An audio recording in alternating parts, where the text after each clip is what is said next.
Welcome back. We're getting right to some talking points in our next panel.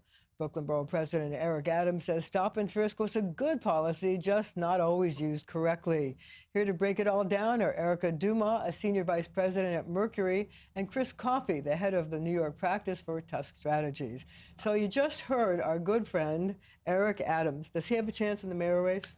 I think so, sure. Yeah, I think Eric and Scott Stringer and Corey Johnson right now are the three candidates that all have a good story to tell. And I think Eric tried to tell the story. I was a little surprised by his defense of stop and frisk and his defense of this commissioner's use of it, up 22% over last year instead of down. You know, if you listen to Mayor de Blasio, especially on Twitter, you would think that he has eliminated stop and frisk. No, it was Mike Bloomberg who eliminated stop and frisk in his last term.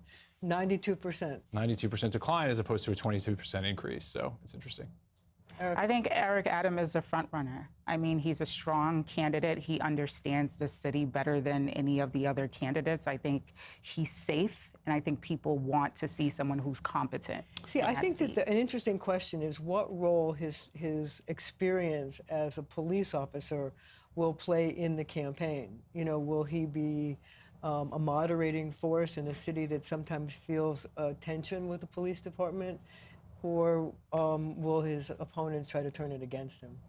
Say you're part of the problem. Well, I think you saw a clear contrast, right? I think if you believe in stop and frisk and you believe in, you know, I think he said some nice things about the sergeants union. I think there'll be a contrast between people who think that stop and frisk doesn't really have a place in New York and someone who is defending the sergeants union and thinks that stop and frisk does have a place and that it's being used correctly, even when it was up 22%. So, Erica, Eric Adams said some nice things about Chirlane McCray. How do you feel about the idea of Bill de Blasio trying to start a dynasty with his wife? Listen, it's not something I want to see in New York City. I think she's definitely qualified. I don't know if I see her running for borough president. I think we need to see some other names in the hat. Yeah, I think she has every right to run. I think she's a qualified and really impressive person. I think the challenge comes when the mayor starts using kind of mayoral resources to advance that.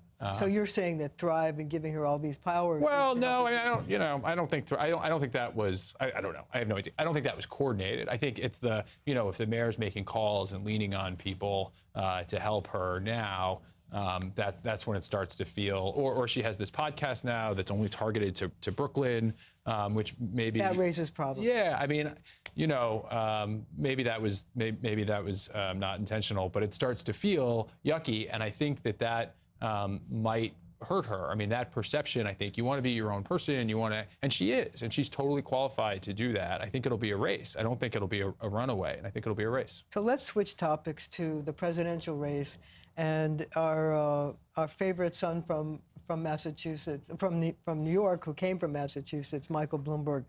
During the debate, he raised a very interesting argument for his candidacy. Let's take a listen to what he said. Everybody in this room imagine moderate Republicans going over and voting for him, and you have to do that or you can't win. If you keep on going, we will elect Bernie. Bernie will lose to Donald Trump.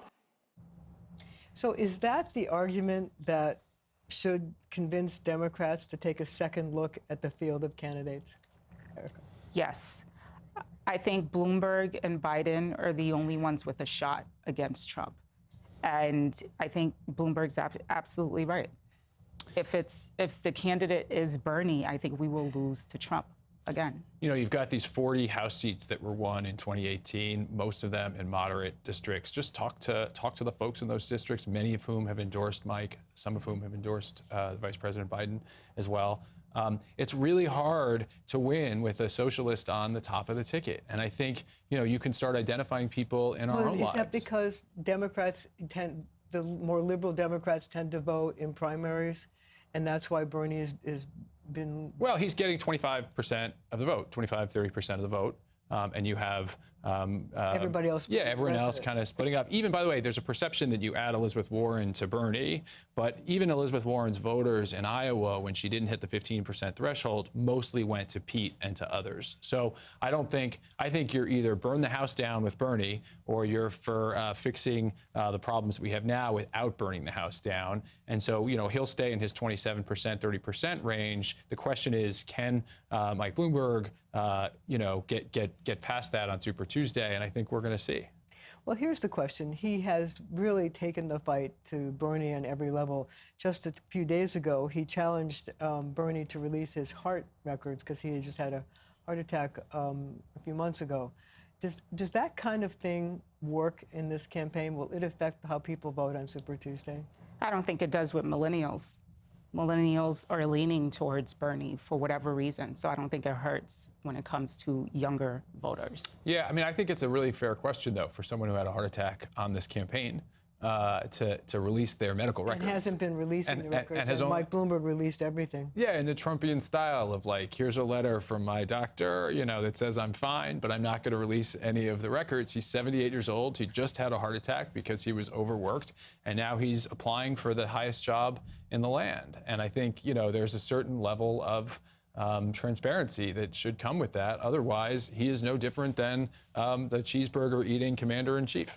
Well, we have about 30 seconds left. What does Mike Bloomberg have to do between now and Super Tuesday, which is next Tuesday, in order to emerge victorious? Erica? I think we want to hear more about what he's going to do to fix everything and undo what he has done in the past, including Stop-And-Frisk, gentrification, and all of the policies that he implemented that has hurt Black and brown communities. I think he's going to keep going out there and doing what he's doing. He's proud to have David Dinkins' endorsement this week, proud to have lots of mayors across the country, most mayors across the country in big cities who have supported him. I think he goes out and it was great on Wednesday night at that CNN town hall. And I think you'll see more of that, getting his message out there. He's the only one who has the resources to get his message out there, and I think you'll see more of that. Chris, Erica, a pleasure to have you both. I hope you all both be back.